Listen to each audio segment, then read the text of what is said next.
ಸಮಾಜಕ್ಕೆ ಆದರ್ಶ.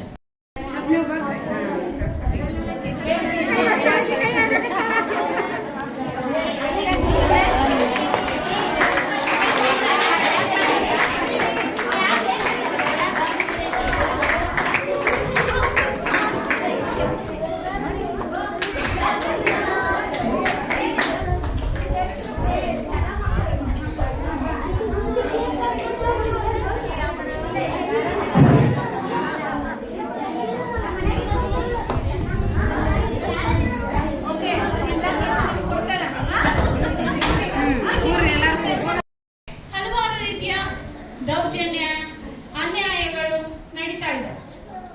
ಏನು ಅಂತಂದ್ರೆ ಹೆಣ್ಣು ಅಂತ ಗೊತ್ತಾದ ತಕ್ಷಣ ಅದನ್ನ ಗರ್ಭದಲ್ಲಿಯೇ ತೆಗೆಸಿಡುವಂಥದ್ದು, ಭ್ರೂಣ ಹತ್ಯೆ ಮಾಡುವಂಥದ್ದು. ಹೆಣ್ಣು ಮಕ್ಕಳಿಗೆ ಯಾಕೆ ಹೆಚ್ಚಿನ ಶಿಕ್ಷಣ ಅಂತಕ್ಕಂಥದ್ದು, ಸ್ವಲ್ಪ ಮಟ್ಟಿನ ಶಿಕ್ಷಣವನ್ನ ಕೊಡಿಸಿ ಆ ಶಿಕ್ಷಣವನ್ನ ಶಾಲೆ ಬಿಡಿಸುವಂಥದ್ದು ಹೆಚ್ಚಾಗಿದೆ ಅಲ್ವಾ. ಹೆಣ್ಣು ಮಕ್ಕಳಿಗೆ ಇನ್ನ ಮಕ್ಕಳಾಗಿರುವಾಗಲೇ ಬಾಲ್ಯ ವಿವಾಹ ಮಾಡ್ತಕ್ಕಂಥ ಪ್ರಕರಣಗಳನ್ನ ನಾವು ನೋಡ್ತಾ ಇದ್ದೀವಿ, ಹೌದು ತಾನೆ.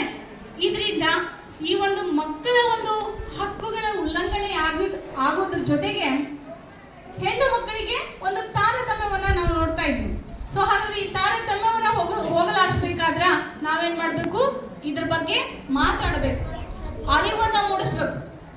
ಹೆಣ್ಣು ಗಂಡು ಬೇರೆ ಅಲ್ಲ, ಲಿಂಗ ಭೇದ ಭಾವ ಮಾಡಬಾರದು, ಹೆಣ್ಣು ಗಂಡು ಎರಡು ಒಂದೇ ಅಲ್ವಾ, ಇಬ್ರು ಬೇಕು, ಹೌದಿಲ್ಲ. ಇಲ್ಲಿ ಹೆಣ್ಣು ದೊಡ್ಡವರೆಲ್ಲ ಗಂಡು ದೊಡ್ಡವರೆಲ್ಲ, ಇಬ್ರು ಸರಿ ಸಮಾನರು, ಇಬ್ಬರಿಗೂ ಕೂಡ ಸಮಾನ ಅವಕಾಶಗಳು ಬೇಕು ಅನ್ನೋದ್ರ ಬಗ್ಗೆ ನಾವು ಅರಿವನ್ನ ಮೂಡಿಸುವಂತ ಒಂದು ಪ್ರಯತ್ನವನ್ನ ನಾವು ಇವತ್ತಿನ ದಿನ ಮಾಡ್ತಾ ಇದ್ದೀವಿ. ಇಂಥ ಅರಿವು ಕಾರ್ಯಕ್ರಮವನ್ನು ಹಾಕೊಂಡು ಆ ಒಂದು ನಾವು ಅರಿವನ್ನ ಮೂಡಿಸಲಿಕ್ಕೆ ಪ್ರಯತ್ನವನ್ನ ಮಾಡ್ತಾ ಇದ್ದೀವಿ. ಈ ನಿಟ್ಟಿನಲ್ಲಿ ಈ ಒಂದು ಲಿಂಗ ತಾರತಮ್ಯವನ್ನು ಹೋಗಲಾಡಿಸುವಂತಹದ್ದು, ಹೌದಾ, ಅದ್ರ ಬಗ್ಗೆ ಕಾನೂನಿನ ಅರಿವನ್ನ ನೀಡುವುದ್ರ ಮೂಲಕ ನಾವು ಅರಿವು ಕಾರ್ಯಕ್ರಮಗಳನ್ನ ಹಮ್ಮಿಕೊಳ್ತಾ ಇದ್ದೀವಿ. ಸೊ ಇದು ಬೇಟಿ ಬಚಾವ್ ಬೇಟಿ ಪಡಾವ್ ಅನ್ನುವಂಥದ್ದು ಒಂದು ಕೇಂದ್ರ ಪುರಸ್ಕೃತವಾದಂತಹ ಒಂದು ಯೋಜನೆ. ಈ ಭಾರತ ಸರ್ಕಾರ 2015ರಲ್ಲಿ ಈ ಯೋಜನೆ ಜಾರಿಗೆ ಬಂತು. 2015ರಲ್ಲಿ ಬೇಟಿ ಬಚಾವ್ ಬೇಟಿ ಪಡಾವ್ ಅನ್ನುವಂಥದ್ದು ಜಾರಿಗೆ ಬಂತು. ಈ ಯೋಜನೆಯ ಒಂದು ಮುಖ್ಯ ಉದ್ದೇಶ ಅಂತಂದ್ರೆ ಹೆಣ್ಣು ಮಗುವಿನ ಜನನವನ್ನ ಪ್ರೋತ್ಸಾಹಿಸುವುದು, ಹೌದಿಲ್ಲ. ಹೆಣ್ಣು ಹುಟ್ಟಿದ್ರು ಕೂಡ ತಪ್ಪಲ್ಲ, ಹೆಣ್ಣು ಬೇಕು, ಆ ಮಗುವಿನ ಜನನವನ್ನ ಪ್ರೋತ್ಸಾಹ ಮಾಡುವಂತದ್ದು, ಹಾಗೆ ಹೆಣ್ಣು ಮಕ್ಕಳಿಗೆ ಗುಣಮಟ್ಟದ ಶಿಕ್ಷಣವನ್ನ ಕೊಡುವಂತದ್ದು, ಹಾಗೆ ಹೆಣ್ಣು ಮತ್ತು ಗಂಡು ಮಕ್ಕಳಿಗೆ ಸಮಾನ ಅವಕಾಶವನ್ನ ಕೊಡುವಂತದ್ದು, ಹೆಣ್ಣು ಮಕ್ಕಳ ಒಂದು ಸುರಕ್ಷತೆ, ಆರೋಗ್ಯ, ಅವರ ಒಂದು ಸಬಲೀಕರಣವನ್ನ ಉತ್ತೇಜಿಸುವಂತದ್ದು ಈ ಕಾರ್ಯಕ್ರಮದ ಮುಖ್ಯ ಉದ್ದೇಶ. ಅರ್ಥ ಆಯ್ತಾ? ಸೊ ಇಲ್ಲಿ ಯಾರು ದೊಡ್ಡವರೆಲ್ಲ, ಎರಡು ಸರಿ ಸಮಾನ, ಅದಕ್ಕೋಸ್ಕರ ಹೆಣ್ಣು ಮಕ್ಕಳಿಗೂ ಸಮಾನವಾದಂತ ಅವಕಾಶ ಸಿಗಬೇಕು, ಅವರ ಒಂದು ರಕ್ಷಣೆ ಆಗ್ಬೇಕು ಅನ್ನುವಂಥದ್ದು, ಅವರಿಗೆ ಆರೋಗ್ಯದ ಒಂದು ಎಲ್ಲ ರೀತಿಯಾದಂತ ಆರೋಗ್ಯ ಕೂಡ ಅವ್ರಿಗೂ ಕೂಡ ಸಿಗಬೇಕು ಅನ್ನುವಂಥದ್ದು. ಅದಕ್ಕೋಸ್ಕರ ಈ ಒಂದು ಮುಖ್ಯ ಉದ್ದೇಶದ 2015ರಲ್ಲಿ ಈ ಒಂದು ಕಾರ್ಯಕ್ರಮವನ್ನು, ಈ ಯೋಜನೆ ಜಾರಿಗೆ ಬಂತು. ಈ ಯೋಜನೆ ಮೂಲಕ ಹಲವಾರು ರೀತಿಯಾದಂತಹ ನಾವು ಕಾರ್ಯಕ್ರಮವನ್ನು ಹಮ್ಮಿಕೊಂಡು ನಾವು ಬಾಲ್ಯ ವಿವಾಹದ ಬಗ್ಗೆ ನಾವು ಮಾತಾಡ್ತಾ ಇದ್ದೀವಿ, PCPNDT ಆಕ್ಟ್ ಬಗ್ಗೆ ಮಾತಾಡ್ತಾ ಇದ್ದೀವಿ. ಇದ್ರ ಬಗ್ಗೆ ನಾವು ಮಾತಾಡ್ತಾ ಅರಿವಾದ ಕಾರ್ಯಕ್ರಮವನ್ನು ಮುಗಿಸ್ತಾ ಇದ್ದೀವಿ. ಇವತ್ತಿನ ದಿನ ಮುಖ್ಯವಾಗಿ ನಾವು ಗ್ರಾಮ ಪಂಚಾಯಿತಿ ಮಟ್ಟದಲ್ಲಿ ಒಂದು ಕಾವಲು ಸಮಿತಿ ಅಂತ ಹೇಳಿ, ಪ್ರತಿ ಗ್ರಾಮ ಪಂಚಾಯಿತಿ ಮಟ್ಟದಲ್ಲಿ ಒಂದು ಕಾವಲು ಸಮಿತಿ, ಮಹಿಳೆ ಹಾಗೂ ಮಕ್ಕಳ ಒಂದು ರಕ್ಷಣೆಯ ಸಲುವಾಗಿ ಕಾವಲು ಸಮಿತಿ ಅಂತ ಒಂದು ಸಮಿತಿ ಇದೆ.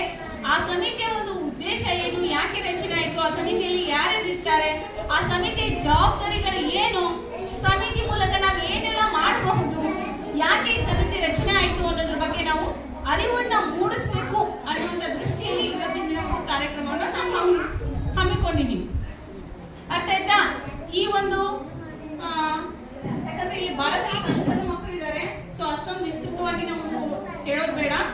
ಸೊ ಯಾಕೆ ಈ ಒಂದು ಸಮಿತಿ ರಚನೆ ಆಯಿತು ಅನ್ನೋದ್ರ ಬಗ್ಗೆ ಸಂಕ್ಷಿಪ್ತವಾಗಿ ನಾವು ನೋಡೋಣ. ಯಾಕೆ ಅಂದ್ರೆ ಮಹಿಳೆ ಮತ್ತು ಮಕ್ಕಳ ಮಾರಾಟ ಅನ್ನುವಂಥದ್ದು ಕೇಳಿದ್ದೀರಾ? ಮಾರಾಟ ಅಂತ, ಸಾಗಾಟ ಅಂತ ಏನಾದ್ರು ಕೇಳಿದ್ದೀರಾ? ಹ್ಯೂಮನ್ ಟ್ರಾಫಿಕಿಂಗ್ ಅಂತ ನಾವೇನ್ ಹೇಳ್ತೀವಿ, ಅದ್ರ ಬಗ್ಗೆ ಏನಾದ್ರು ಕೇಳಿದ್ದೀರಾ ಮಕ್ಕಳೇ? ಕೇಳಿದ್ದೀರಾ ಇಲ್ವಾ? ಮಾರಾಟದಂತ ಯಾವುದೇ ಒಂದು ಇದನ್ನು ಕೇಳಿಲ್ವಾ ನೀವು? ಸೊ ಇವತ್ತಿನ ದಿನಮಾನ ನಾವೇನ್ ದುರ್ಬಲ ವರ್ಗ ಅಂತ ನಾವೇನ್ ಹೇಳ್ತೀವಿ, ವಲ್ನರೇಬಲ್ ಗ್ರೂಪ್ಸ್ ಅಂತ ನಾವೇನ್ ಹೇಳ್ತೀವಿ, ಮಹಿಳೆ ಮತ್ತು ಮಕ್ಕಳ ಮಾರಾಟ ಮತ್ತು ಸಾಗಾಟ, ಅನೈತಿಕ ಸಾಗಾಟದಂತ ಹಲವಾರು ವಿಷಯಗಳನ್ನ ನಾವು ನೋಡ್ತಾ ಇದ್ದೀವಿ. ನೀವು ಓದಿರ್ತೀರಿ ಟಿವಿಯಲ್ಲಿ ಮತ್ತೆ ಪತ್ರಿಕೆಗಳಲ್ಲಿ ಸಾಕಷ್ಟು ನೋಡ್ತಾ ಇದ್ದೀವಿ, ಹೌದಾ? ಹಾಗಾದ್ರೆ ಏನಾಗುತ್ತೆ ಇದು? ಯಾಕೆ ಸಾಗಾಟ? ಆ ಸಾಗಾಟವನ್ನ ಯಾಕೆ ಮಾಡ್ತಾ ಇದ್ದಾರೆ? ಎಂತವ್ರು ಈ ಸಾಗಾಟಕ್ಕೆ ಒಳಗಾಗ್ತಾ ಇದ್ದಾರೆ? ಟ್ರಾಫಿಕಿಂಗ್ ಯಾರು ಒಳಗಾಗ್ತಾ ಇದ್ದಾರೆ ಅಂತಂದ್ರ ವಿಶೇಷವಾಗಿ ಮಹಿಳೆ ಮತ್ತು ಮಕ್ಕಳು. ಸೊ ಹಾಗಾದ್ರೆ ಇದು ತಡೆಗಟ್ಟಬೇಕಾಯ್ತು ಅಂತಂದ್ರೆ ನಾವೇನ್ ಮಾಡಬೇಕಾಗುತ್ತಾ? ನಮ್ಮ ಒಂದು ಸುತ್ತಮುತ್ತ ಏನ್ ನಡೀತಾ ಇದೆ ಅನ್ನೋದ್ರ ಬಗ್ಗೆ ನಾವು ಗಮನ ಹರಿಸ್ಬೇಕಾಗತ್ತಾ? ಸೊ ಹಾಗಾದ್ರೆ ಇದನ್ನ ಯಾರು ಮಾಡ್ತಾರೆ ಅನ್ನುವಂಥದ್ದು ನಾವಿಲ್ಲಿ ವಿಶೇಷವಾಗಿ ನೋಡ್ಬೇಕಾಗುತ್ತೆ.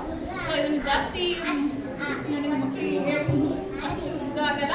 ಸೊ ಮಕ್ಕಳೇ, ಇವತ್ತಿನ ದಿನ ನೀವು ನೋಡ್ರಿ ಎಚ್ಚರವಾಗಿ, ನಿಮಗೆ ಏನ್ 18 ವರ್ಷ ನೀವೇನ್ ಶಾಲೆ ಕಲಿಬೇಕಾಗಿದೆ, ನಿಮಗೆ ಏನ್ ಶಾಲೆ ಆಗ್ಬೇಕಾಗಿದೆ, ಅದ್ರ ಶಿಕ್ಷಣವನ್ನ ತಗೊಂಡ್ರಿ, ಒಳ್ಳೆ ಶಿಕ್ಷಣವನ್ನ ತಗೊಂಡು ಮುಂದೆ ಬರ್ರಿ. ಮಹಿಳೆಯರು ಕೂಡ